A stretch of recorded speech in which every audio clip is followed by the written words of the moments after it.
4 बजे हनुमान घूम रहा है, क्यों नहीं घूमूंगा 4 बजे? मैं क्या ओशा में घूम रहा हूँ? 4 बजे थारे घर आयो, दरवाजे बुझे बकवास करती फिर, शर्म ही नहीं बिल्कुल यार। तो मेरी कॉन्स्टिट्यूंसी में मैं 4 बजे घूमूं, 3 बजे घूमूं, किसी को क्या तकलीफ है भाई? चुनाव मैं लड़ रहा हूँ, मेरे घर से चुनाव लड़ रहे हैं, क्यों नहीं घूमूंगा? लड़ाई जोरदार लड़ूंगा। सामने भी तू घूमना कांग्रेस के प्रत्याशी, तो क्यों नहीं घूम रही कांग्रेस वाले? क्या तो बीजेपी को वोट डलवा रही है? क्या हालत हो रही है नागौर में? क्या हालत हो रही है खिवसर में? कितने से जीते थे पिछली बार?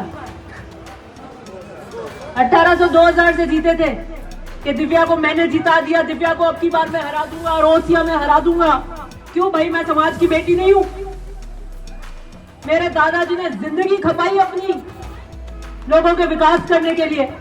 मेरे पिता ने जिंदगी खपाई है गांव के व्यक्ति के विकास करने के लिए। क्या गुनाह किया कि भाई दिव्या को हराऊंगा? बताओ मेरी गलती क्या था तुम्हारा? याद करते ही सीढ़ी चलाते छोरे, 62 मिनट 50 मिनट के, शर्म को नहीं हो? बिल्कुल डूब मर जाओ तेरे कुआं में। तो इतनी बात होने के बाद कोई जिंदा रहता क्या इंसान?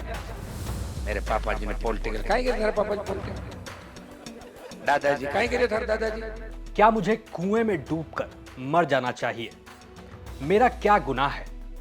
मेरे ही समाज के एक नेता, एक सांसद हनुमान बेनीवाल मेरे मरने की कामना कर रहे हैं और मैं राजस्थान के उन तमाम किसान परिवारों से ये सवाल पूछना चाहती हूं कि मुझे जीने का हक नहीं है क्या? ये सवाल पूछ रही है दिव्या मदेरना और भले ही ये सवाल किसानों से हो, राजस्थान की जनता से हो, लेकिन ये सवाल और हमला सीधा सीधा हनुमान बेनीवाल पर है। आपको बताएं कि कांग्रेस की पूर्व विधायक दिव्या मदेरना ने एक ट्वीट किया है और उस ट्वीट में जमकर हनुमान बेनीवाल के ऊपर भड़ास निकाली है। अब ये मामला क्या है और क्यों दिव्या मदेरना हनुमान बेनीवाल पर इतना भड़कती हैं, वो हम आपको बताते हैं, लेकिन पहले आप दिव्या का ये ट्वीट देखिए। दिव्या अपने ट्वीट में लिखती हैं, क्या मुझे कुएं में डूबकर मर जाना चाहिए? सार्वजनिक सभा में मेरे ही समाज के चुने हुए एक सांसद मेरे मरने की कामना कर रहे हैं। उन्हें बेहद अफसोस हो रहा है कि मैं जिंदा क्यों हूं। मैं भी समाज की बेटी हूं, बहन बेटी सबकी साझी होती है। इसीलिए संपूर्ण किसान वर्ग से पूछना चाहती हूं कि मैंने ऐसा क्या गुनाह किया है कि मुझे कुएं में गिरकर मर जाना चाहिए। मैंने पूरी ईमानदारी और श्रद्धा से ओसियां और राजस्थान के किसान वर्ग की हमेशा आवाज बुलंद की है। क्या यही मेरी गलती है?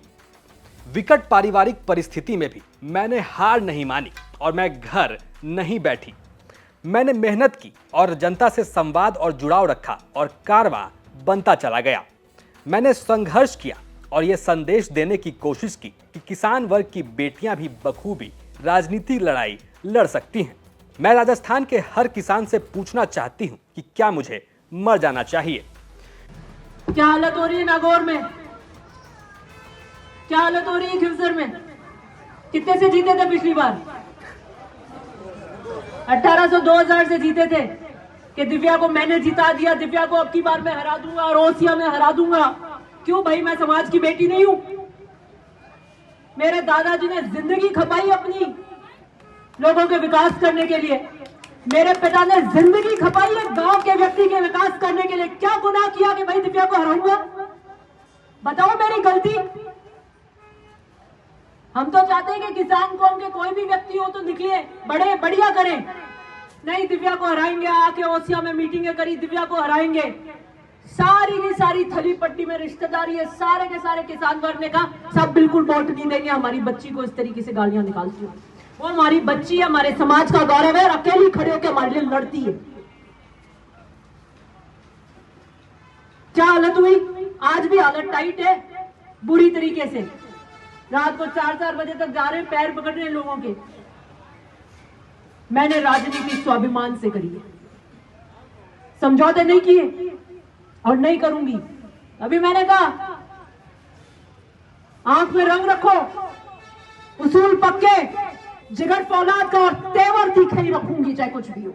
ये सवाल और ये आरोप दिव्या मदेरना ने हनुमान बेनीवाल पर लगाए हैं और आपको बताएं कि 2 नवंबर के रोज दिव्या मदेरना जोधपुर में एक सभा को संबोधित कर रही थी और उसी दौरान उन्होंने हनुमान बेनीवाल पर लगातार हमला बोला।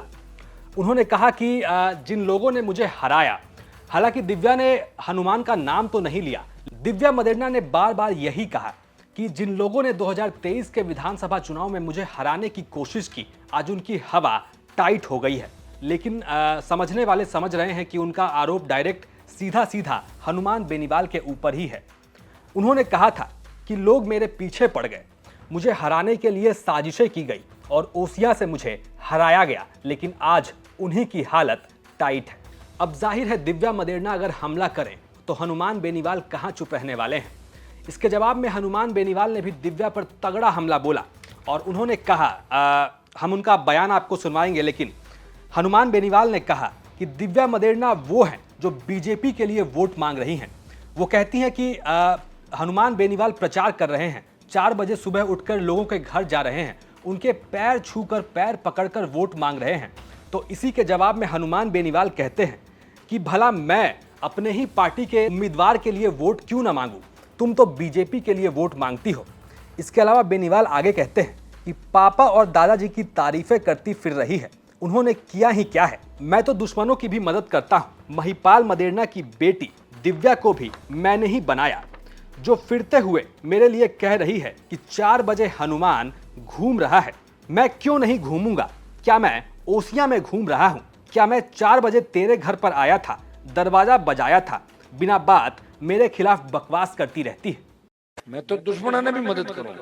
मदेरणा की बेटी ने बनाई दी महिपाल जी के, अब फिर है ना क्या भाई 4 बजे हनुमान घूम रहा है, क्यों नहीं घूमूंगा 4 बजे?